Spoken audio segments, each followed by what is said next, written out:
에스라가 하나님의 성전 앞에 엎드려 울면서 기도하며 죄를 자백하자 이스라엘 사람도 남자, 여자, 어린아이 할 것 없이 많은 무리가 에스라 주변에 모여서 큰 소리로 슬피 울었다. 에스라기 10장 1절 말씀. 바벨론 포로기 내내 이스라엘 백성들은 바벨론 땅 그발 강가에서 고립된 생활을 했습니다. 제국의 하층민으로 유대인들끼리 결혼하며 가정을 이루고 힘들게 살아왔습니다. 개토화된 곳에서 벗어나 고향 땅으로 되돌아왔을 때 그들은 얼마나 희망찼을까요? 그런데 현실은 녹록지 않았습니다. 고향 땅에는 바벨론으로 잡혀가지 않고 남아있었던 동족들도 있었고 그 땅에 들어와서 자리를 잡고 살고 있던 이방 사람들도 있었습니다. 그들 모두 한 지역에 어울려 살면서 경제적인 이유나 여타 다양한 이유로 혼인 관계를 맺게 됩니다. 그 땅에 남아있던 거민들 중 일부는 축적된 경제적 권력을 휘두르며 귀향자들의 정착을 매우 어렵게 했습니다. 이 난관을 풀기 위해 다양한 집안끼리 혼인 관계 맺기가 불가피한 경우도 많았습니다.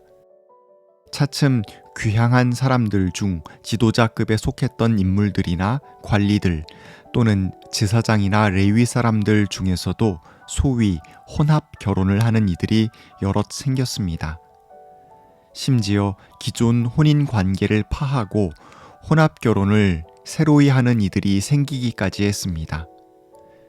일부 사람들은 이런 혼인 형태를 놓고 율법의 이름으로 고발하기 시작했습니다.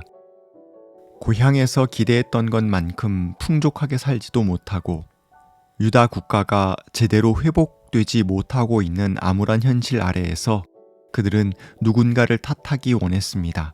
그리고 자신들의 고통의 원인으로서 당시의 헝클어진 혼인 풍습을 들고 나선 것입니다.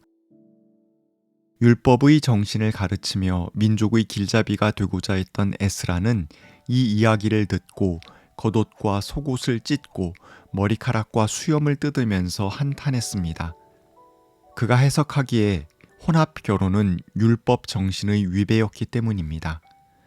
이방 민족 또는 남아있는 이들과의 결혼은 해방과 귀향을 허락하신 하나님에 대한 배신이라고 여긴 것입니다.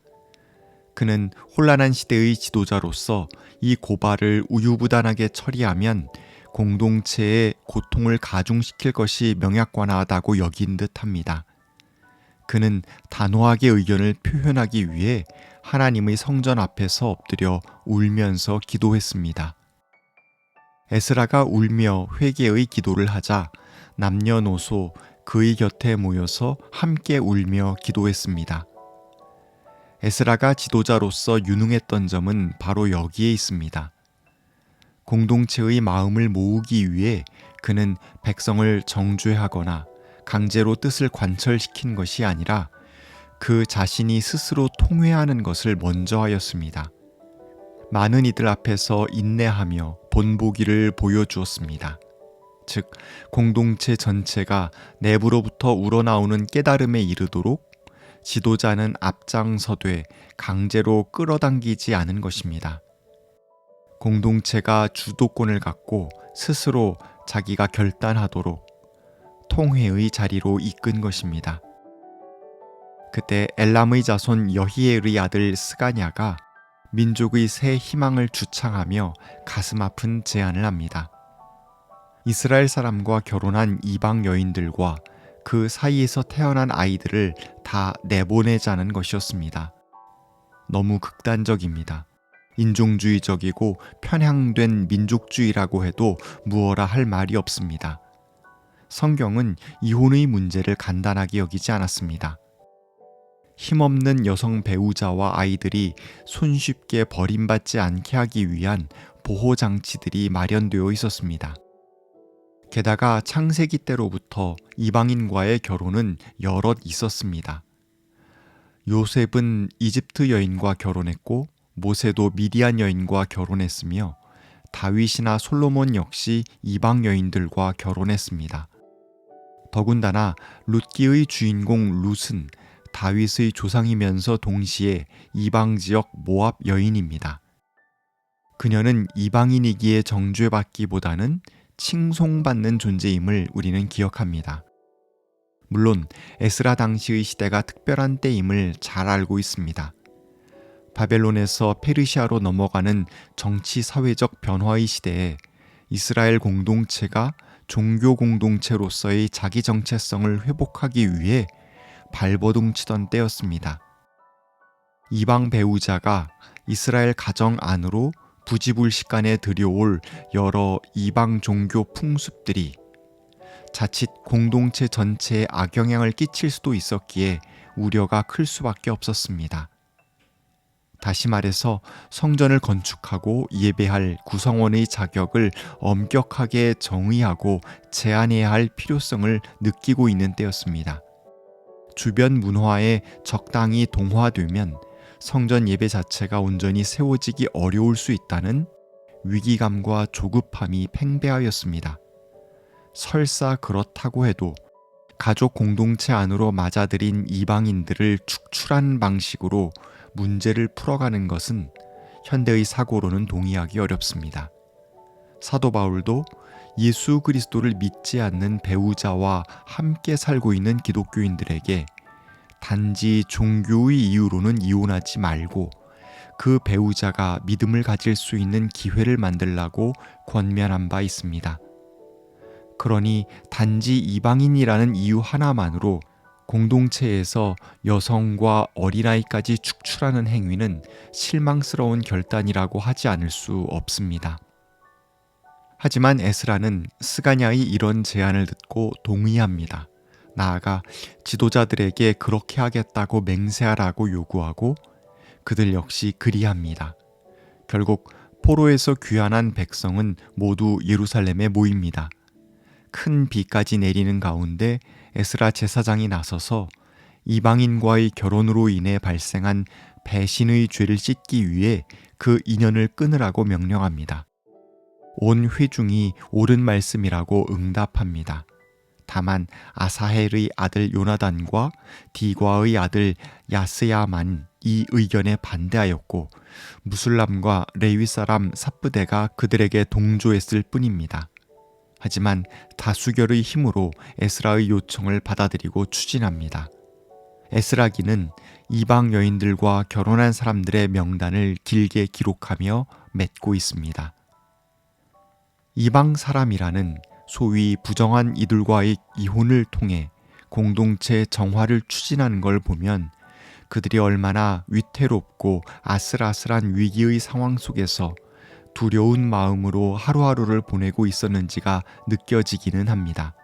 하지만 여전히 너무 소극적이고 근시안적인 행태일 수밖에 없다는 생각이 듭니다. 물론 지속적으로 개혁을 추진하기 위해서는 아주 작은 것 하나까지도 열성적으로 해체하고 새로 짓는 시간이 필요합니다. 인간은 끊임없이 일신우일신하지 않으면 쉽게 죄에 물들어 버리는 연약한 존재이기 때문입니다. 누구나 평생 회개의 연속일 수밖에 없고 개혁의 연속일 수밖에 없습니다만 사람을 경계 밖으로 축출하는 방식의 개혁은 지워지지 않는 상처를 크게 남기기 마련이며 그러한 개혁은 그 과정 자체로 미완성일 수밖에 없습니다. 우리는 세태와 구별된 삶을 살아야 합니다. 하나님의 뜻을 구하며 분별의 영을 구해야 합니다.